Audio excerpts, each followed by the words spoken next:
A weather phenomenon known as microbursts caused downed trees, collapsed roofs, and flash flooding damage in the Philadelphia region on Saturday. According to the National Weather Service, at least 4 microbursts with 60 to 70 miles per hour winds occurred in the area from southern Montgomery Count to west-southwest and South Philadelphia. A microburst brings strong, straight-line wind, which is different than a tornado, but can also cause extensive damage. The first microburst began at around 2:44 p.m. in Lower Merion Township, according to the NWS. The second microburst occurred in the northern neighborhoods in West Philadelphia at around 2:52 p.m.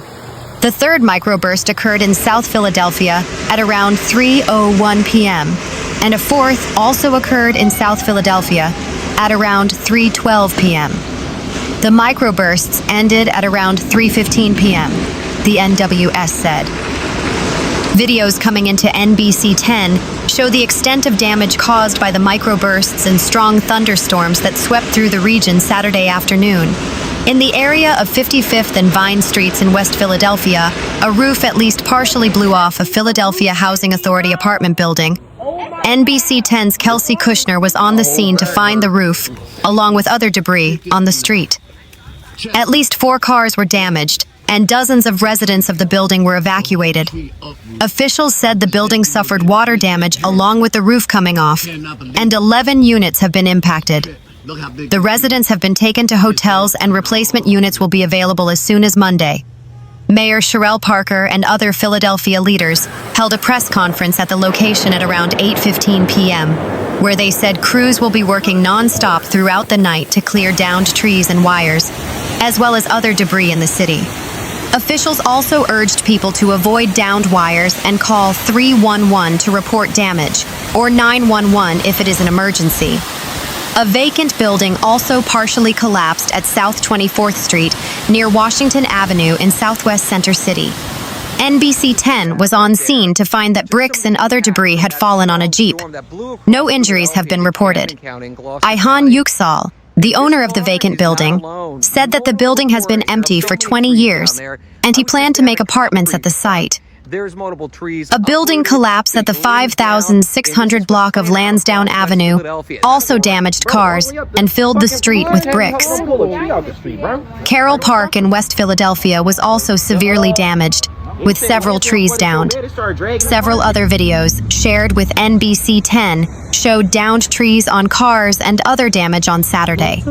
In Lower Merion Township, a state of emergency was declared due to downed trees and wires, and officials urged people to stay off the roads. Andy Block, the superintendent of the Lower Merion Police Department, said it may be until at least Monday before major repair work is completed. Officials also said that at least a dozen homes in the town were damaged from downed trees, and at least 1 building at the Metropolitan Apartment Complex has been condemned. SEPTA is also telling riders there are currently system-wide delays or cancellations due to the storms. More than 26,000 PECO customers were without power as of 10:45 p.m., according to its outage tracker.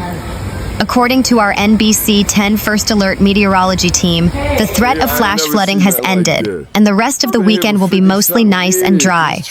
Mayor Parker and city leadership have issued a declaration of disaster emergency after severe storms moved through the area Saturday. The fast-moving storm tore through parts of Philadelphia, ripping roofing from buildings, flooding streets, and downing hundreds of trees and power lines. City officials said there were no reported injuries, but the damage left many residents displaced or facing steep financial losses. In West Philadelphia, fierce winds captured on a neighbor's home camera showed the moment the storm rolled in.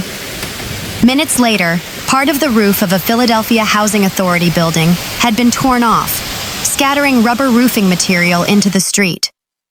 Officials said 30 residents were displaced and are being provided temporary shelter. "I thought we got hit by lightning. That was my initial thought, but I'm like, wait, the power's still on," said Tyrese Niblack, who lives in the building.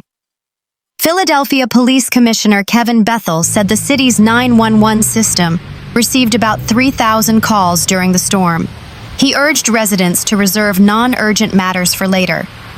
"I would ask folks, If you do not need police response tonight, there's a theft or some other low-level offense that could be dealt with tomorrow, that we take those calls tomorrow, he said. In Wynnefield, heavy rain quickly turned streets into rivers. Video taken near 57th Street and Lebanon Avenue showed water beginning to pool just before 3 p.m. Minutes later, several cars were underwater. Basically, we stopped for the rain. Before we knew it, in a matter of seconds, the car was flooded and underwater, said Omar Hand. More than a dozen parked cars were pushed by rushing water, slamming into poles or each other. I looked outside. My car drifted from there all the way to that side of the pole, said Ryan Fortson. Another resident, Basil Jubilee, said, "Next thing you know, I saw all of our cars over here just come down the block." Some residents said the flooding left them without transportation or a way to get to work. "I don't have no car.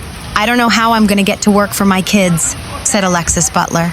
Inside nearby homes, the damage was just as severe. Water filled the first floor of Kiana Futrell's home. "It was up to my thighs. I lost everything, literally everything," she said. "My insurance don't cover it. I don't know how I'm going to recover." Her family started a GoFundMe for her. City leaders visited the damaged Housing Authority building in West Philadelphia as cleanup crews worked to clear debris. Mayor Sherelle Parker said response teams are addressing incidents based on severity and asked residents for patience. "How long will it take?" "It will take, Philadelphia, as long as it needs to take, so that the men and women who are hard at work on the streets of Philadelphia doing this work right now, we won't put that kind of pressure on them in terms of a certain time limit," Parker said. Parks and Recreation Commissioner Susan Lawson said crews are prioritizing life safety issues. "If there's a home and someone can't get out, that's where we're going first. If there's a street, a roadway that's blocked, that's the second place that we're going to," she said. "If there are trees on the side of your block, that's not a big issue for us right now. We really are concerned about people's lives." Residents are encouraged to report damage not only to private insurance, but also through the city's Damage Reporter Survey at www.fila.gov/damage reporter, so officials can document the storm's impact. "So that we can really quantify the extent of this damage and see if there's additional recovery resources at the state or other levels," said Dominic Morales, director of the Office of Emergency Management.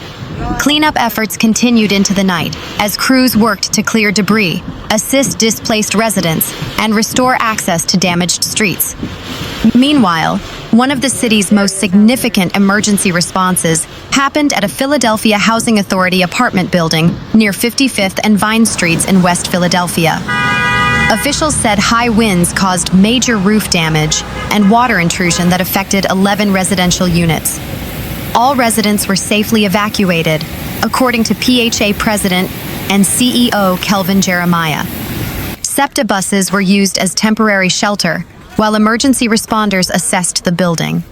Residents are being relocated to a nearby hotel and connected with food, resources, and other immediate support, while PHA evaluates the damage. "I'm grateful to Mayor Parker for her leadership and for the extraordinary coordination among city agencies and our partners today," Jeremiah said. "Our shared focus has been the safety of our residents." Emergency crews also responded to a damaged residential building on the 2400 block of Washington Avenue, where 12 occupants were displaced. Deputy Managing Director Dominic Morales said the storm caused damage across numerous Philadelphia zip codes, with West and South Philadelphia hit especially hard. City agencies began mobilizing as reports of downed trees, hazardous roads, flooding, power outages, and other storm-related emergencies came into 911.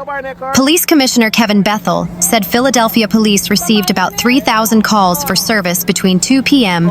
and 7 p.m., including about 800 from West Philadelphia.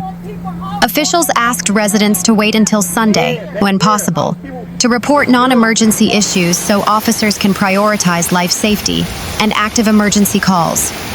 Fire Commissioner Jeffrey Thompson said the Philadelphia Fire Department responded to about 125 calls involving downed wires and 4 incidents involving vehicles in floodwater.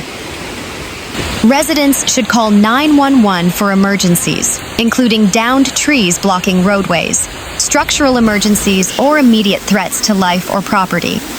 Non-emergency issues should be reported through Philly 311 by APE, online, or by phone. Residents with storm-related property damage are also encouraged to complete the city's online damage survey to help officials assess the full scope of the storm's impact. Crews will continue clearing hazards, evaluating storm damage, and prioritizing restoration efforts. Parker also urged Philadelphians to check on neighbors, especially seniors, people with disabilities, and anyone who may need extra help after the storm. Please look out for one another during this time, Parker said. While our city crews continue working around the clock to restore services and assess damage, checking on a neighbor can make all the difference. Torrential bands dumped an estimated 2 to 4 inches of rain in less than an hour onto ground already heavily saturated by storms earlier in the week.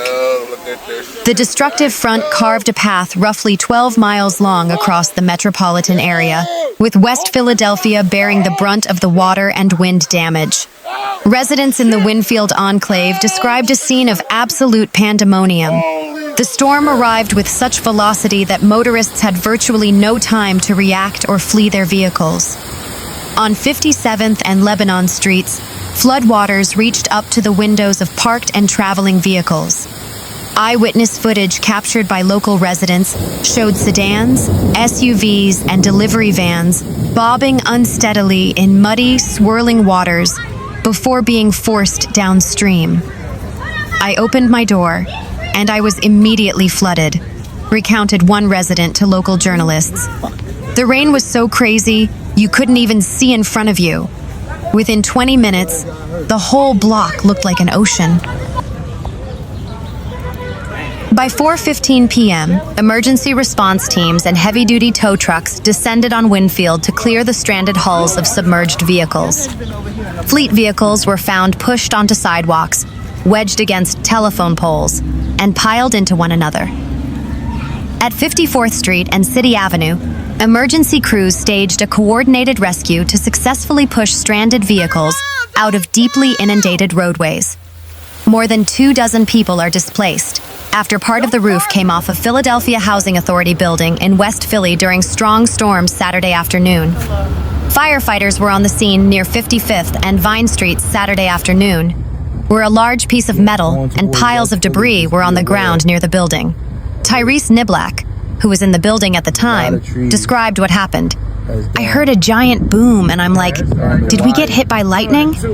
Then I looked out the front door and saw the roof was on top of my vehicle, and then, immediately, the leaking from the 3rd floor and the 2nd floor started to come down, so I immediately started unplugging everything and then getting the kids out, Niblack said. Once I knew the kids were out, I stayed in just to grab the important paperwork and anything I could. I don't know when they're gonna let us back in. Inside, it looks like someone turned the spigot on from the ceiling, on each floor, he said. Niblack said he and his wife were planning to start their honeymoon Monday morning, but he's not sure what's next for his family. 11 apartments were significantly damaged, and the more than 30 residents of those units have been moved to a nearby hotel for the next week or so. Kelvin Jeremiah, CEO of the Philadelphia Housing Authority, said in a press conference Saturday night, "The Housing Authority has found new units for them to move into," Jeremiah said. Jeremiah said the building has a concrete roof, but water was able to get in and damage some apartments.